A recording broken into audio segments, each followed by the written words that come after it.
மகாகந்த சஷ்டியில் முருகன் ஆதிசக்தியிடமிருந்து ஞான வேல் வாங்கிய தினமாக இந்த வருடம் 26/10/2025 அன்று இந்த நிகழ்வு நிகழப்போகுது. எல்லா கோவில்கள்லையும் கட்டாயம் இந்த வேல் வாங்குதல் விழா அப்படின்னு சொல்லிட்டு கட்டாயம் பண்ணுவாங்க. உங்கள் வீட்டு பக்கத்தில் இருக்க கோவில்களில் நீங்கள் போய் பாருங்க. இந்த நிகழ்வை ரொம்ப சந்தோஷமா இருக்கும். ஹாப்பியா நம்ம போய் இதை பார்க்கலாம். இந்த வேல் என்பது ஞான வேல் தான்.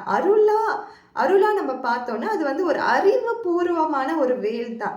முருகர் சூரபத்மனை அழிக்கல, வதம் தான் பண்ணியிருக்காரு. வதம் பண்ணி அவர் கூட தான் வச்சுக்கிட்டாரு. ஸோ வேல் என்பது ஆயுதமாக இருந்தாலும் அது ஞானம் கொடுக்கக்கூடிய ஒரு பொருள் தான் அது. ஸோ வேலுக்கு இந்த பண்ணோம் அதை பண்ணோம், எலுமிச்சை கொத்தி வைக்கணும், இல்லைன்னா வீட்டில் இருக்கிறவங்களுக்கு ஏதாச்சும் ஆகிடும், இதெல்லாம் மித்து தான். இது கட்டாயம் கிடையாது. வேல் வச்சு பூஜை பண்ணோன்னா கட்டாயம் நீங்கள் வீட்டில் பண்ணுங்க. அது ஆயுதமே கிடையாது, ஞான வேல் தான். ஒரு விஸ்டமை கொடுக்கக்கூடிய ஒரு பொருள் தான், ஒரு அறிவை கொடுக்கக்கூடிய ஒரு பொருள் தான். ஆதிசக்தி ஞான வேலாக தான் கொடுத்துருக்காங்க, ஆயுதமாக அதை கொடுக்கல. முருகரும் வதம் தான் பண்ணியிருக்காரு, கொலை பண்ணல. வதம் பண்ணி தன் கூட தான் சூரபத்மனை வச்சுக்கிட்டாரு.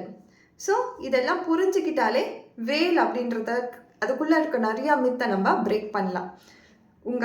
உங்கள் வீட்டில் நீங்கள் வைக்கும் பொழுது கட்டாயம் நம்மளுக்கும் அந்த விஸ்டம் கிடைக்கும். ஒரு அறிவுபூர்வமாக சிந்திக்கிற எல்லாமே நம்மளுக்கு அமையும். ஒரு விஷயத்தை நம்ம பிளைண்டாக நம்ம புரிஞ்சுக்கிறதுக்கும் அறிவுபூர்வமாக புரிஞ்சுக்கணுன்ற அந்த தன்மை நம்மளுக்குள்ளேயே வரும். அந்த வேல் கொடுக்குற ஒரு விஷயம் அதுதான்.